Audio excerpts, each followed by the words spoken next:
মহামায়া সানঘাট মন্দির। এটি আছে বগরিবাড়ি, ধুবড়িতে। চলুন দেখে নিই আমরা ভেতরে ঢুকে কোন কোন ঠাকুরের দর্শন করলাম। দিনটা ছিল 14 অক্টোবর, মানে দুর্গাপূজা শেষ হওয়ার একদিন পর। সামনে পরিবারের সব লোকজন হাতে লাঠি নিয়েছিল, কারণ বানর এখানে যদিও খুব বেশি ছিল না। আমরা এর আগে একটা মন্দির থেকে আসলাম, সেই মন্দিরেতে প্রচুর বানর ছিল, তার জন্য লাঠিটা নিয়েছিলাম। সামনে দেখুন কত ঠাকুরের মূর্তি দেখা যাচ্ছে। সামনে একটা কচ্ছপ, বড় একটা। আসলে কিন্তু এটার ভেতরে প্রবেশ করা যাবে। চলুন দেখি প্রবেশ করে।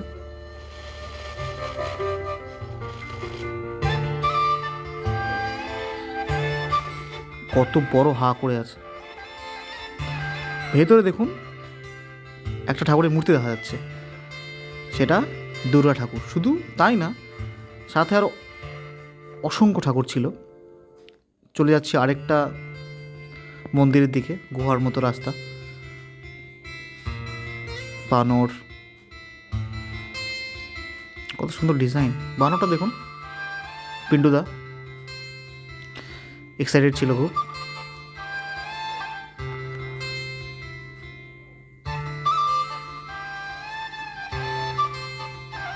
মহামায়া মন্দির, আরও একটা মন্দির, কালী মন্দির। এটা আরেকটা মন্দির প্রবেশের পথ।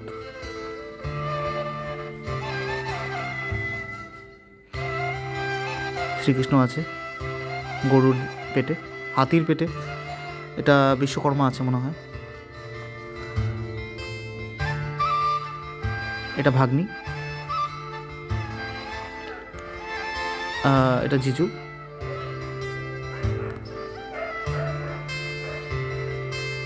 বিশাল বড় একটা হা। এই গাছটা কিন্তু আর্টিফিশিয়াল, মানে পুরো বানানো হয়েছে। এটা সিমেন্ট বালু দিয়ে বানানো হয়েছে। এগুলো তো সব সিমেন্টেরই, সিমেন্ট বালু। এই গাছটা পুরোটাই আর্টিফিশিয়াল, মানে বানানো হয়েছে। পাতা টাতা সবই দেখুন।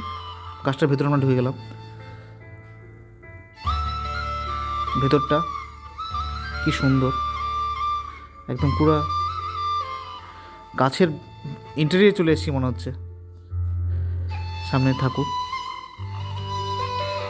ভেতর দেওয়ালে কচ্ছপ, মাকড়সা এগুলো আছে। এই গাছটাও আর্টিফিশিয়াল, রড দেখা যাচ্ছে।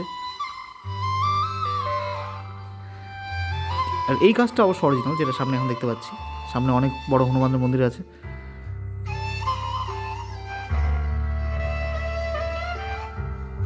বানর,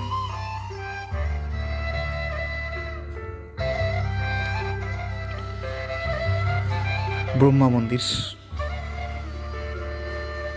ভেতরে প্রবেশ করছিলাম। এটা ব্রহ্মা মন্দিরের ভেতরে ব্রহ্মা ঠাকুর। প্রণাম করি না ব্রহ্মা ঠাকুরকে। এটা মনসা মন্দির, সেই বড় একটা সাপ।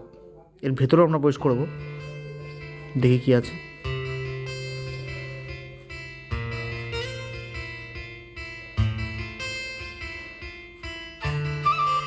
সাপের পেটের ভেতরে আমরা ঢুকে গেছি, চলছি।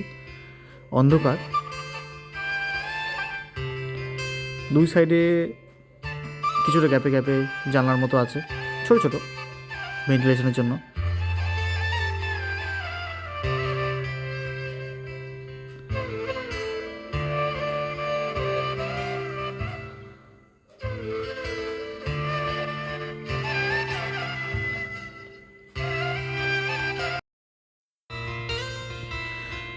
সাপের পেট দিয়ে এসে শেষ পর্যন্ত আমরা মনসা ঠাকুরকে দেখতে পেলাম। তারপরে নবগ্রহ মন্দির, 9টা গ্রহ রাখা আছে। তারপর সে বিশাল বড় হনুমান ঠাকুর, তার নিচেও একদম একটা মন্দির আছে ছোট্ট। পুরো জায়গাটা দেখুন, বেশিরভাগ জিনিস এখানে আর্টিফিশিয়াল, এমনকি গাছও আর্টিফিশিয়াল বানানো আছে এখানে।